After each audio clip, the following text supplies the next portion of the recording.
Bonsoir à toutes et à tous.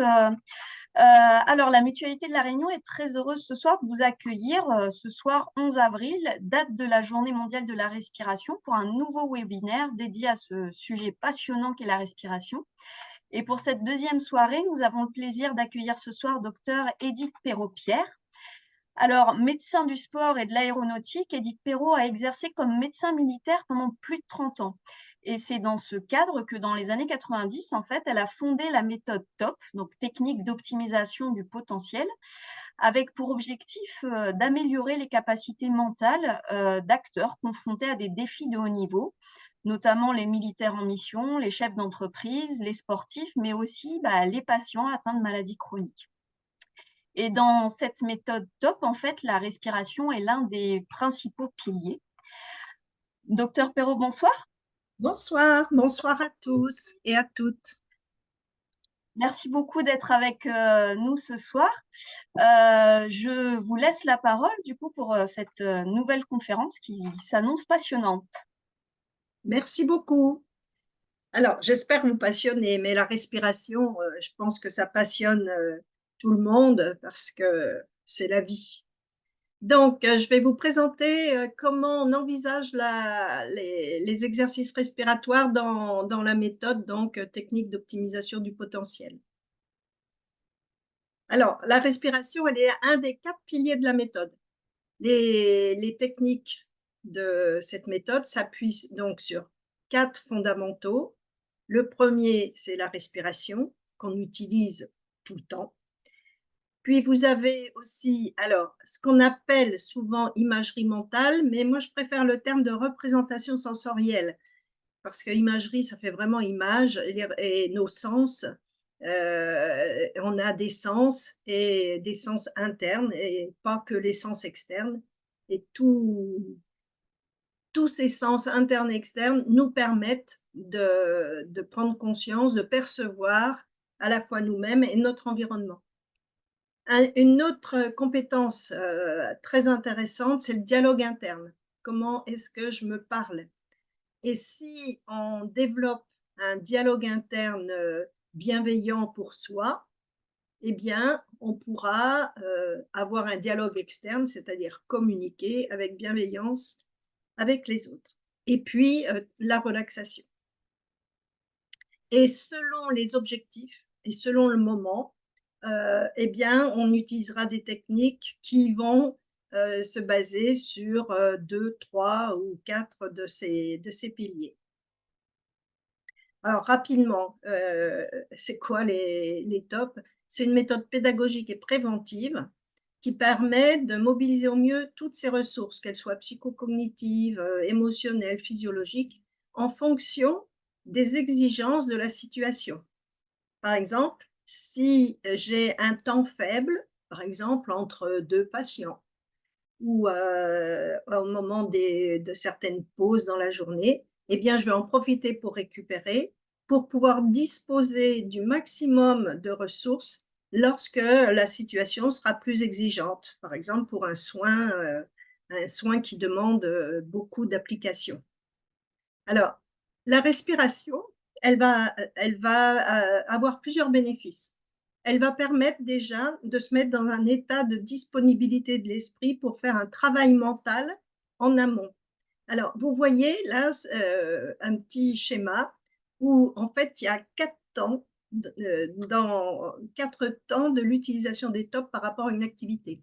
On peut se préparer en amont, donc plusieurs jours, semaines, voire mois avant. Juste avant de se lancer dans l'activité, on va se dynamiser, se mobiliser. Si l'activité est longue, c'est-à-dire supérieure à 20 minutes, on va se réguler. Et puis après, on a bien le droit de récupérer. Ça, c'est important. Et la récupération, elle pourra se faire immédiatement après l'action ou alors en fin de vacation et en fin de journée, par exemple. Donc, dans la période amont, la respiration va permettre de se mettre donc, dans un état de disponibilité qui va permettre justement de se préparer. Vous avez des respirations qui vont vous permettre de vous dynamiser juste avant d'agir, également de se réguler pendant une activité et notamment réguler ses émotions. Et puis, la respiration apaisante, elle s'intègre dans tous les protocoles de récupération post-activité. Donc, la respiration permet à la fois de s'apaiser ou de se dynamiser et même de réguler ses émotions. En fait, la respiration fait partie des outils qui permettent de gérer notre dépense énergétique au long cours, dans la journée, puis les semaines et les mois. Alors, les atouts de la méthode. Pourquoi une méthode particulière? Parce qu'il en existe tout plein, hein, des méthodes qui passent par la respiration. Simplement, quand j'ai développé cette méthode, j'ai pris les critères suivants en compte. Déjà, il fallait que ce soit utilisable par tous, par tout le monde. Alors, dans l'armée, je disais du caporal au général, mais dans le civil, c'est de l'ouvrier au PDG. Il fallait aussi que ce soit utilisable partout en situation de travail, donc elles se sont avérées opérationnelles parce que, par exemple, gérer son stress avec, la respiration ou d'autres techniques, eh bien, on peut se former avant, mais l'intérêt, c'est de disposer des outils en situation quand on est stressé, par exemple. Ensuite, une chose importante, des protocoles courts. Donc, 3 respirations, par exemple, ça prend 15 secondes. Alors si on est bien entraîné, 1 minute, il faut pas mal d'entraînement. Parce que, j'avais pris en compte la réflexion que me faisaient pas mal de personnes qui, en situation de stress, de fatigue et cetera, je leur proposais de les accompagner avec des méthodes, hein, qui existaient et à chaque fois j'avais, «Ah, c'est intéressant ça, mais j'ai pas le temps». Et quand les gens me disaient ça, je m'approchais d'eux quand je pouvais me le permettre, puis je disais: «Là, je crois que vous respirez, donc vous avez le temps». C'était ma petite boutade. Ensuite, comme c'est court justement et simple, puisque utilisable par tout le monde, c'est facile à intégrer dans sa vie quotidienne. Intégrer à la fois l'entraînement, parce que comme toute, méthode, il faut s'entraîner, mais également facile à intégrer dans sa vie au quotidien. Les bénéfices immédiats à court, moyen et long terme ont été, validés.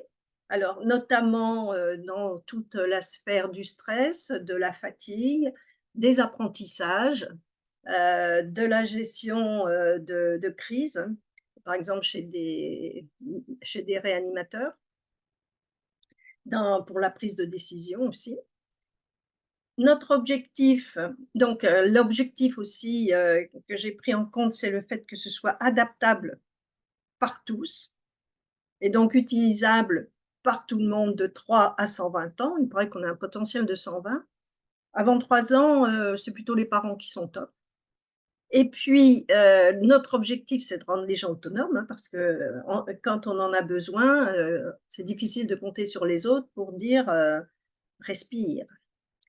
Et la méthode, elle, est franchement orientée vers l'action. Alors, pour bien respirer, on va commencer par faire ce que j'ai appelé la météotope.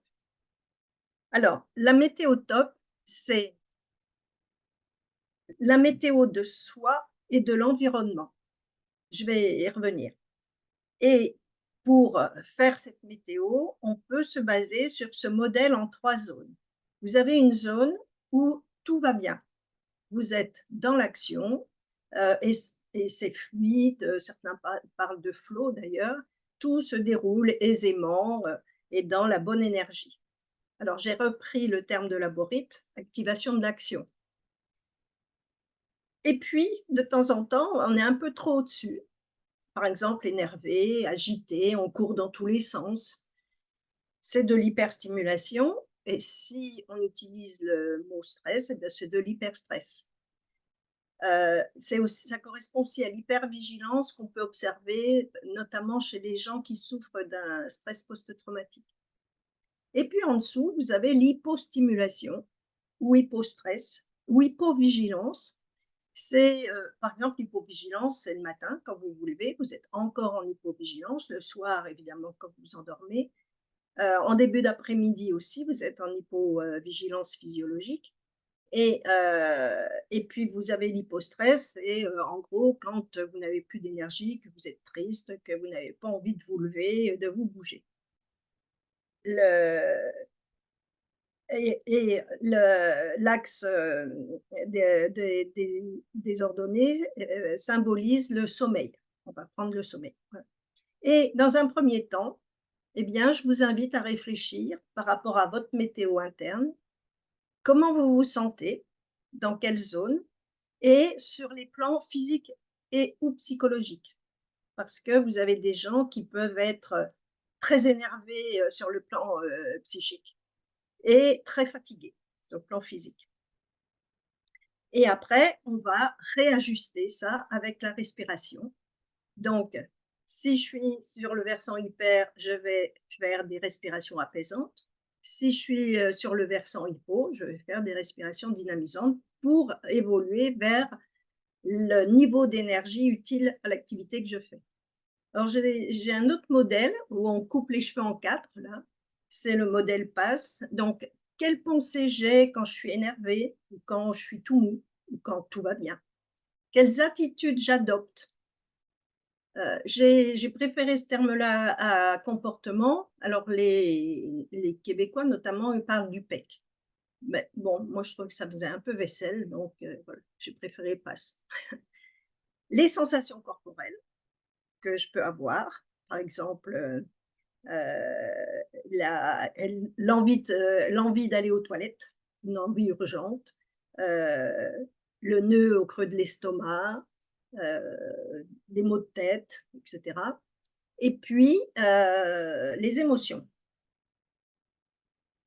Et donc, quand on fait travailler ça, on demande aux gens de mettre des mots sur, la zone d'activation de l'action. Alors c'est là que j'ai le moins de réponses. Quand je demande aux gens: «Bah, comment vous allez quand vous êtes bien?» Et effectivement, quand tout va bien, eh ben, on s'arrête pas dessus. Tout va bien et on continue. C'est dommage parce qu'on ne le met pas en mémoire. Or, on peut en avoir besoin de l'avoir en mémoire. Et même chose sur les versants hyper et hypo.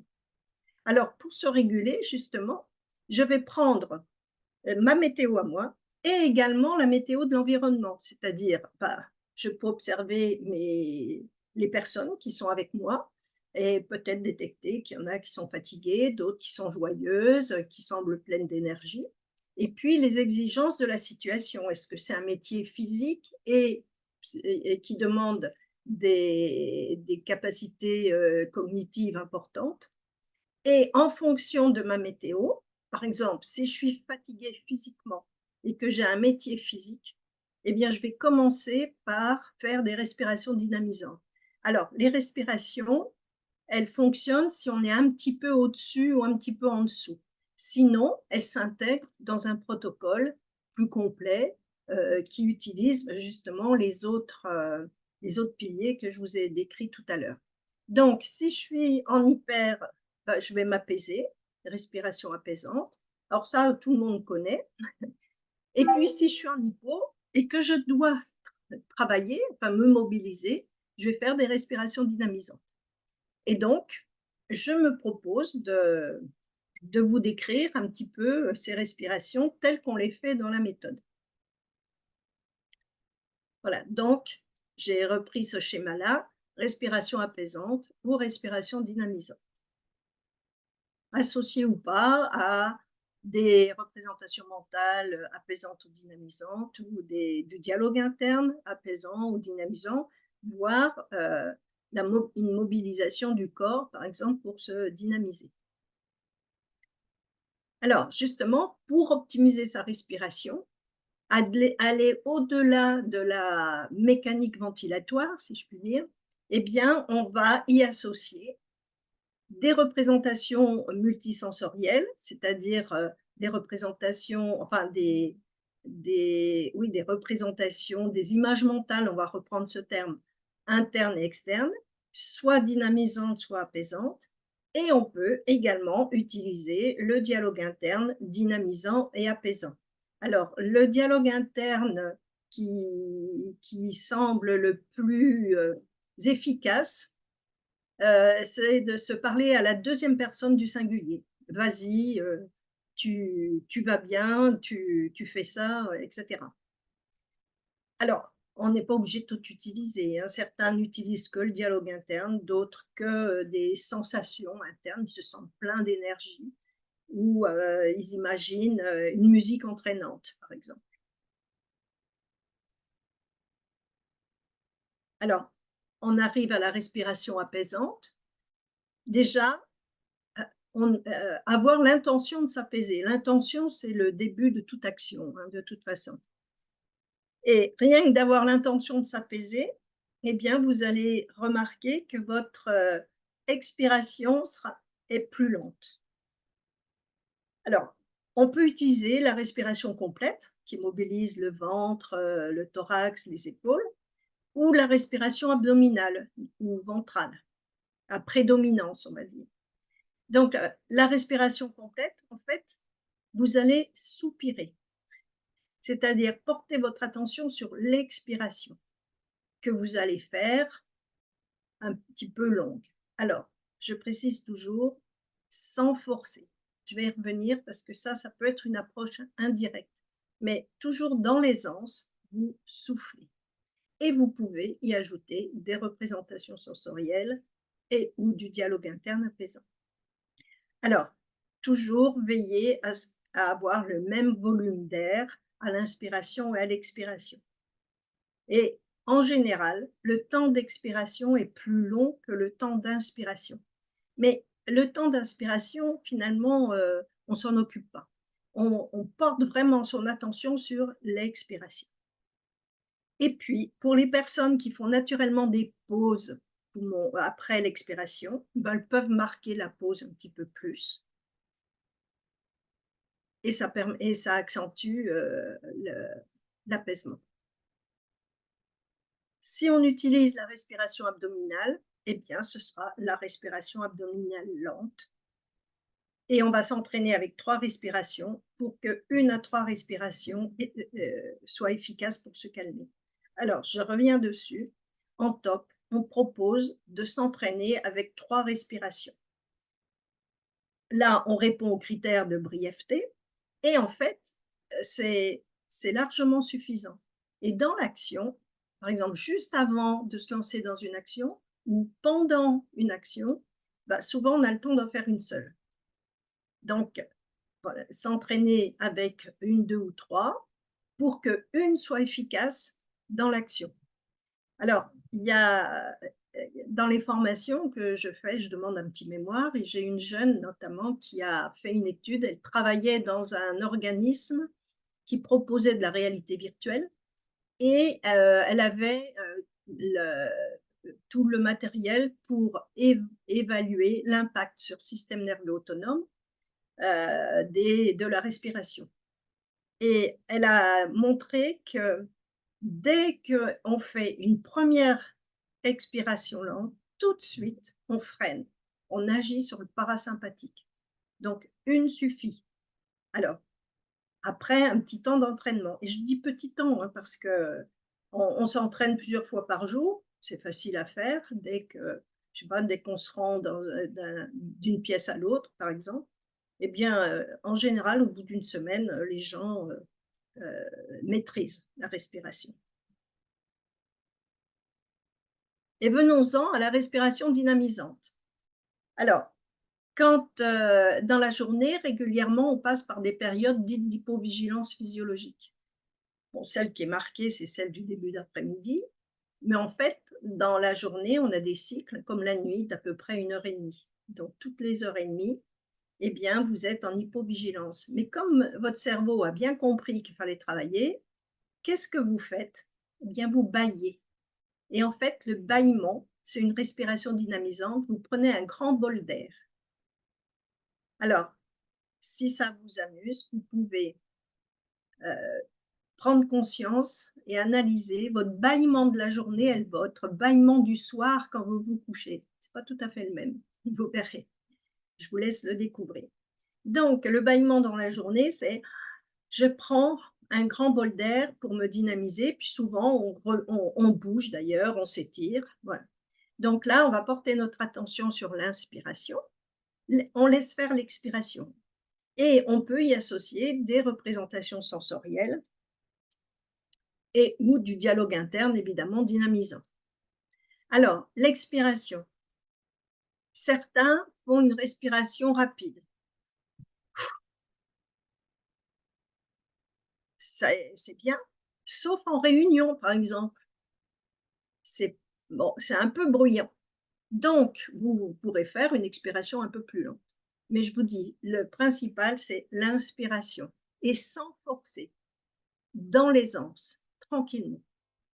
Et puis, si vous faites naturellement des pauses poumons pleins après l'inspire, bien vous la marquez un petit peu plus, comme ça laisse le temps à l'oxygène de bien circuler. Vous pouvez également opter pour la respiration abdominale rapide, qui vraiment est intéressante parce qu'elle échauffe, elle fait partie de beaucoup d'échauffements en sport, par exemple, et elle réchauffe. C'est un bon moyen de se réchauffer. Alors, je ne sais pas quel temps il fait chez vous. Chez nous, on n'a plus trop besoin de se réchauffer, hein, avec la respiration. Mais, on a besoin de respirer pour bien s'oxygéner.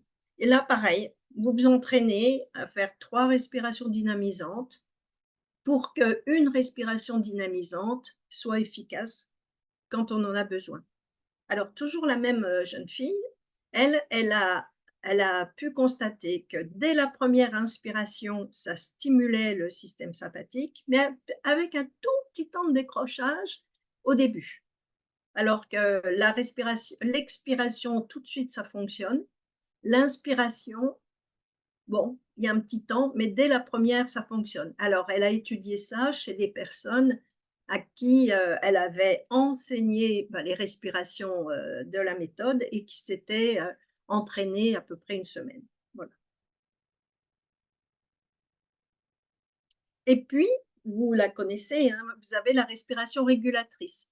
Pour gérer ses émotions, eh bien, c'est pareil, naturellement, les gens, ils soupirent, ils expirent le négatif. J'en ai marre. Simplement, il faut penser à inspirer du positif. Alors le positif, ça peut être celui du négatif, mais ça peut être totalement autre chose. Donc, j'en ai marre et inspirer, je je suis bien, plein d'énergie, par exemple. Voilà. Donc ça, c'est aussi un très bon outil, pour, gérer, ses émotions et son quotidien, finalement.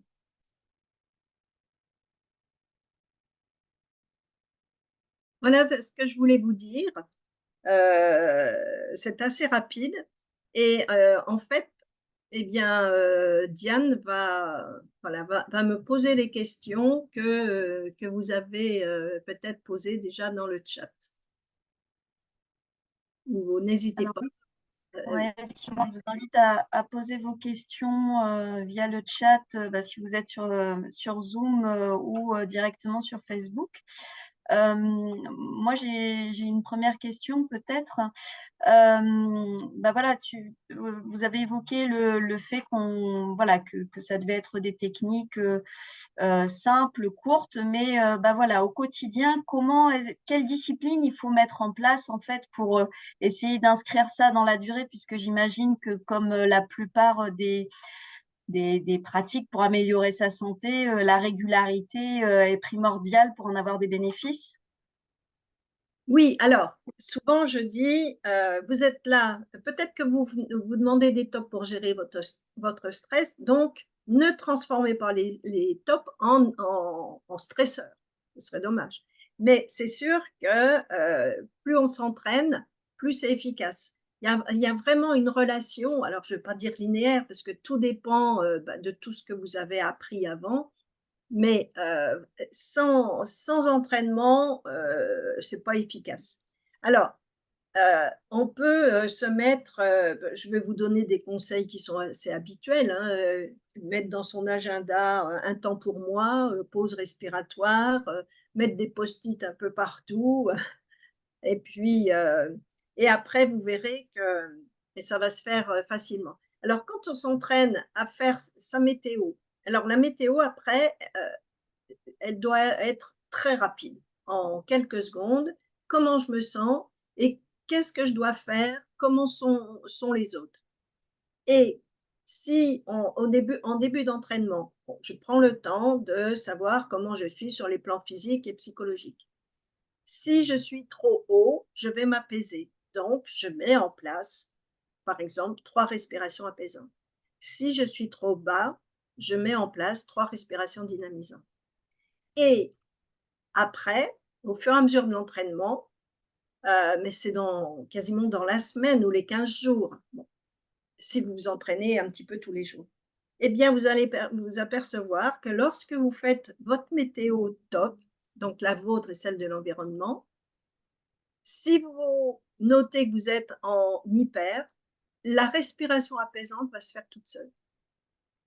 Si vous êtes en hypo, ça va déclencher les respirations dynamisantes.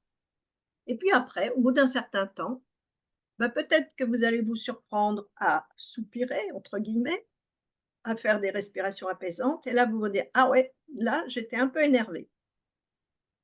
Ou alors, vous vous surprendrez à faire des respirations dynamisantes. Et là, vous direz, ah ouais, j'étais en hypo. Voilà. Ça fonctionne souvent comme ça. Et ça va très vite. Pourquoi? Parce que 3 respirations, je vous disais, ça prend 15 secondes. On a toujours 15 secondes, hein. Il y a toujours des moments où on peut faire focus sur sa respiration. 15-20 secondes. Donc, voilà, c'est ce qui est intéressant par rapport aux autres piliers de la méthode. Par exemple, le dialogue interne, eh bien, ça peut prendre du temps quand on a été éduqué à se faire du dialogue interne négatif, du genre, «Tu nul, t'es bon à rien, tu vas jamais y arriver» et cetera. Et là, renverser la vapeur, ça peut être un peu plus long. Puis en plus, on a des habitudes un peu, culturelles. On dit jamais que c'est bon, on dit que c'est pas mauvais. Heu et puis j'ai observé ça, mais c'est pas qu'en France, hein, il y a d'autres pays où c'est pareil. On dit jamais que c'est bien, on dit c'est pas mal et donc prendre l'habitude, voilà, de se dire, «C'est bon, c'est bien, heu et tu vas y arriver», et cetera. Donc le dialogue interne, ça peut être un peu plus complexe. Les représentations mentales, c'est donc les 5 sens, la vue, l'audition, le toucher. Le toucher est très, très important. On l'a vu avec la crise Covid, les petits qui n'étaient pas touchés ont eu un retard de développement qui heureusement a été récupéré. Mais le toucher, c'est vraiment en début de vie, c'est primordial. C'est comme ça que l'enfant grandit et en fin de vie aussi. En fin de vie, on voit moins bien, on entend moins bien. Il y a 2 choses, 2 sens qui fonctionnent très bien, c'est l'olfactif et le tactile. Donc pensons à donner la main aux gens qu'on accompagne. Et puis les sens internes, alors moi je distingue l'interoception, hein, c'est-à-dire les récepteurs internes au niveau des viscères. Alors là, quand, un gamin qui a mal au ventre avant d'aller à l'école, bah, c'est ses interocepteurs qui fonctionnent. Et puis, les propriocepteurs qui permettent de se repérer dans l'espace finalement, de prendre conscience de la position de notre corps dans l'espace et puis la proprioception et puis, alors je dis l'équilibrioception au sens vestibulaire qui nous permet de garder notre équilibre. Et en fait, quand on se déplace, on utilise à la fois la vue, la proprioception et le sens vestibulaire. Des petites précisions que je vous apporte. Donc, pour s'apaiser, bah, certains, voient, imaginent, par exemple, un lac, enfin, c'est un paysage, apaisant, puis d'autres, c'est plutôt une sensation interne et pour se dynamiser, j'ai beaucoup de personnes qui passent par le son, la musique. La musique, c'est très bien pour se dynamiser, mais ça permet aussi de s'apaiser. Merci. Alors, on a une question de Dominique qui souhaite savoir s'il faut privilégier, aussi bien pour l'inspiration que l'expiration, bah, respirer par le nez ou peu importe, nez ou bouche. Non, alors, De toute façon, dans la méthode, je suis toujours restée, j'ai respecté la physiologie, c'est-à-dire qu'on inspire par le nez, ça permet notamment de filtrer, les cochonneries qui sont dans l'air et on expire nez ou bouche. Nez, alors l'inspiration par le nez, les gens qui ont du rhume ou des déviations de la cloison nasale, bon, bah, c'est sûr qu'ils vont peut-être utiliser, inspirer par la bouche, mais il y a plein d'inconvénients à ça. Donc en top, c'est inspirer par, le nez et souffler, lentement, souvent on le fait par le nez. Si on veut expirer, rapidement, c'est plutôt par la bouche. Ok, merci. Alors, bah, aujourd'hui, à l'occasion de la Journée mondiale, on a accueilli pas mal d'élèves sur nos ateliers et on a pu constater, et je pense que beaucoup d'enseignants le constatent aussi, qu'une grande difficulté de nos jeunes et des moins jeunes aujourd'hui maintenant aussi, c'est de pouvoir se concentrer. Oui. Est-ce que dans la méthode TOP, vu le type de profil pour qui a été créée cette méthode, j'imagine que la concentration est aussi un élément important. Donc, est-ce qu'il y a aussi une respiration spécifique pour ça? Ah non, c'est-à-dire que, la concentration, les facultés de concentration et d'attention, en fait, elles se développent, avec tous les outils TOP. Donc le premier, c'est la respiration, parce que la respiration, c'est ce qu'on enseigne en premier. Donc, Mmh. les gens, commencent par se focaliser sur l'inspire et puis c'est bref, finalement. Et puis, même, en relaxation, on peut se focaliser sur, les différentes parties du corps et puis si on zappe, si l'esprit part, bon, bah, on prend note et puis on continue à s'entraîner et si je prends l'exemple plus simple peut-être de la relaxation musculaire, si je me relaxe de la tête aux pieds, peut-être qu'au début, arrivé au cou, bah, ça y est, hop, mon esprit sera parti, vagabonder et puis à force de s'entraîner, bah, ce sera peut-être les bras, puis plus tard, j'arriverai à me concentrer sur tout le corps. Donc moi, j'ai pas de respiration particulière pour développer la respiration. Alors, je vous ai pas dit, mais il existe, vous le savez, d'autres respirations, notamment en carré, en rectangle, bon, qui sont plutôt, apaisantes ou pourquoi pas en tétraèdre irrégulier, donc avec des pauses, Ouh là, poumons vides et à votre rythme. Pareil, en top, on compte pas. On compte pas, X temps pour inspirer, X temps pour expirer. Chacun prend son tempo personnel. d'accord. OK.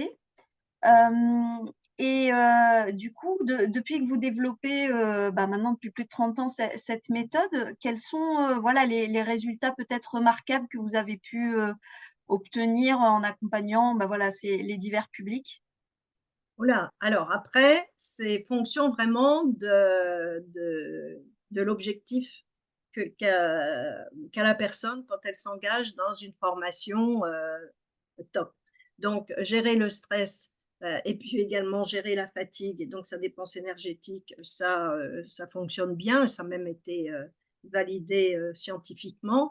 Mais, alors c'est pas que la respiration, hein, c'est l'ensemble des techniques. Là, j'ai pas mal de personnes qui sont un petit peu, en recherche, qui hésitent. Est-ce que je vais me reconvertir? Est-ce que je démissionne? Est-ce que voilà, parce qu'elles sont un petit peu, démotivées et qui avaient des idées, bon, voilà, et qui, pendant la formation, eh bien, ont pris des décisions et donc ça permet de faire des choix.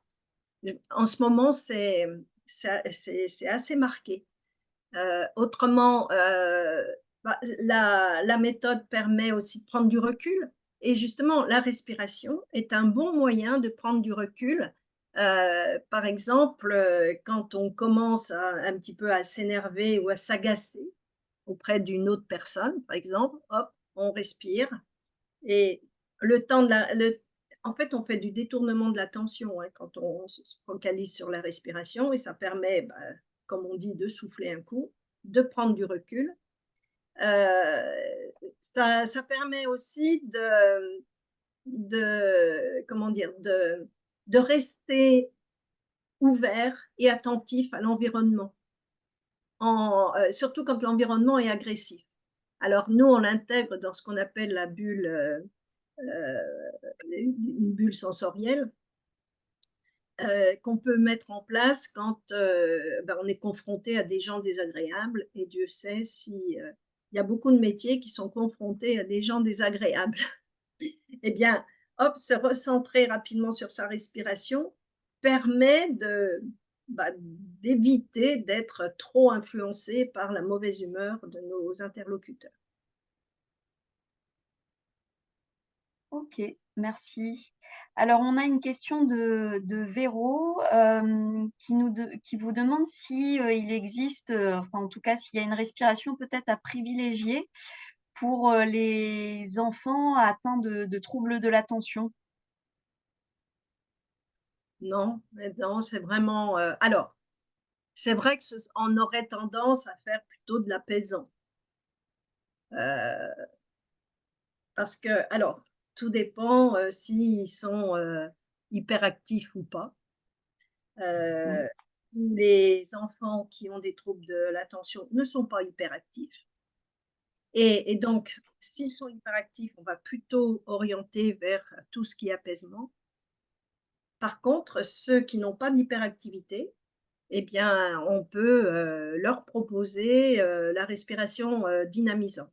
Alors, ce qui est, remarquable et vraiment, passionnant chez les enfants, c'est que justement, ils ont des représentations multisensorielles extraordinaires. Ils n'ont encore pas trop de freins. Donc tout ce qui est, ce qu'on appelle donc, imagerie mentale, eh bien, ils trouvent, ils ont des idées extraordinaires. Donc, bien leur proposer d'associer leur respiration, quitte à faire une respiration régulière, hein. Inspire, expire, mais voilà, laisser venir, donc prendre le temps, lors de la formation, prendre le temps de leur permettre de créer les images, voilà, qui leur conviennent. Et ils ont un potentiel de créativité extraordinaire. Donc, les enfants, c'est que du bonheur, hein. Pour l'avoir fait, c'est bien parce que nous, on est allé dans des écoles maternelles, par exemple. Et effectivement, la première chose à apprendre aux enfants et aux grands aussi, mais c'est vraiment savoir utiliser sa respiration pour bien s'oxygéner parce que bon, je ne vous l'ai pas dit, mais vous le savez, en fait, on respire à minima, hein, histoire de survivre. Et dès qu'on apprend à respirer, eh bien, on mobilise un peu plus ses capacités respiratoires, donc on s'oxygène plus, donc ça développe, la créativité, ça développe, le bien-être au final, voilà. Alors, une précision que je ne vous ai pas donnée, surtout pour la respiration dynamisante, au début, comme, le cerveau n'a pas trop l'habitude d'être oxygéné, ça peut donner des vertiges. Donc, 1, 2, 3 et puis on dit bien aux gens, «Dès que vous êtes gêné, vous arrêtez». Donc, autant la respiration apaisante, il y a peu de de sensations négatives. La dynamisante, attention aux vertiges. Mais après, quelques jours d'entraînement, ça passe. d'accord, merci. Donc, on peut dire donc que la respiration, c'est vraiment, on va dire un outil, de base pour, voilà, pour le bien-être, pour, sa santé. C'est voilà, c'est l'approche que vous portez, c'est ça? C'est la première chose sur laquelle on peut se baser, enfin nous dans toutes, les techniques qu'on propose, il y a toujours la respiration, qui permet de se mettre dans le bon niveau, de vigilance pour faire, le travail mental. La et puis dans la vie, la respiration, c'est tout, hein. Il y a des personnes, en fait, qui sont intéressées que par la respiration, qui sont, avec quelques exercices respiratoires, ça y est, ça va mieux. Donc ça participe, au bien-être, entre autres, hein, parce que, donc je suppose que vous l'avez eu, la respiration a plein d'effets bénéfiques, physiologiques. et notamment, je crois que vous l'avez eu hier, elle permet d'améliorer la posture, ce qui est, très intéressant, et quand on améliore sa posture, bah, on respire mieux. Ouais, c'est un cercle vertueux. Exactement, exactement. Et puis c'est un outil simple à mettre en œuvre. Il prend pas beaucoup de temps, il est facile à faire, on sait tous inspirer et expirer. Donc voilà, c'est vraiment moi je commence toujours par ça, toujours. D'accord. Alors, je pense que nous avons fait le tour des questions, à moins qu'il y en ait encore quelques-unes qui arrivent, je ne sais pas. Non, a priori, on a fait le tour. Donc, docteur Perrault, alors je ne sais pas si vous voulez peut-être nous offrir une petite conclusion à votre intervention et peut-être nous donner envie d'aller développer les tops. Alors attendez, il y a une question qui est à... Oula, j'ai plein de questions qui sont arrivées d'un coup. Euh, Super. Alors, une question sur le travail des représentations mentales. Avez-vous des conseils pour travailler davantage les images positives? Une S'entraîner, question de Ramako. s'entraîner, s'entraîner et s'entraîner. C'est-à-dire que si, alors, j'aurais plus facilement des exemples pour dialogue interne, mais des sensations, négatives, oui, alors, il y a des outils dans la méthode qui permettent justement de switcher du négatif au positif. Mais là, ça demande un petit peu plus d'entraînement et de formation. Donc, alors, il y a aussi un exercice qu'on propose, c'est régulièrement, mais ça peut être fait en fin de journée, heu, se remettre en mémoire tous les petits moments positifs de la journée. Donc, je dis les petits et les grands s'il y en a eu. Mais et si on se lève avec l'idée de faire, moi j'ai appelé ça le SAS bonheur du jour, bonheur avec un S, heu, eh bien on les percevra plus facilement. Et j'ai quelqu'un qui un jour m'a dit: «Ah bah, tu as remplacé mes lunettes grises par des lunettes roses». Donc voilà, c'est, a apprendre à voir, alors ça peut être, je sais pas, un rayon de soleil, ça peut être un beau paysage, ça peut être le sourire de quelqu'un, ça peut être, une fleur qui sort du béton. Bon, donc ces petits moments, qui, qui font du bien, par toute petite dose, mais au final, ça fait du bien. Et bah, on l'associe, toujours, on peut l'associer à la respiration. Mais alors après, par rapport à une question comme ça, j'aurais envie de dire, bah, c'est bien d'avoir un accompagnement individuel, qu'on en discute un petit peu. Quels sont les sens, qui fonctionnent, de manière, négative? Mm. Parce qu'autrement Ok. alors on peut s'entraîner à apprendre les choses de manière factuelle, sans jugement. Là, ça c'est pareil, ça peut prendre du temps.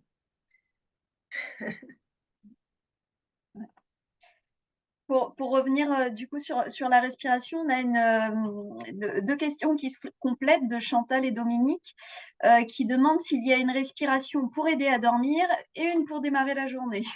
Bah oui, pour aider à s'endormir, la respiration apaisante. Alors qu'on peut associer à des représentations mentales, apaisantes aussi. Heu et puis, alors, je sais qu'il y a des protocoles qui sont proposés, bon avec, toujours un comptage. Le comptage, c'est périlleux parce que, ça peut agacer des personnes et puis on n'a pas tous le même rythme. Mais des respirations apaisantes et tout en respirant sur l'expiration, on peut porter son attention sur les différentes parties du corps. Alors, on commence comme on veut, par la tête ou par les pieds, hein, et en imaginant donc, à chaque expiration, je relâche les muscles. Et puis le matin, alors, j'appelle ça le réveil dynamisant. des respirations dynamisantes, mais qu'on associe aussi à des idées, des pensées dynamisantes du genre chouette, super journée, même s'il est difficile. Et puis,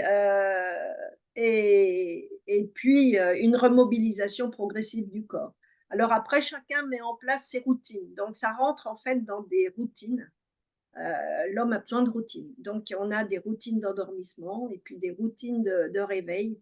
Certains commencent par imaginer que la journée va être sympathique, agréable, peut-être pleine de défis. Enfin, chacun prend ce qui lui va.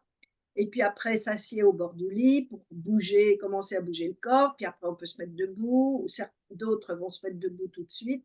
Tout dépend aussi si vous êtes tout de suite en forme en vous levant ou si vous êtes un peu diesel.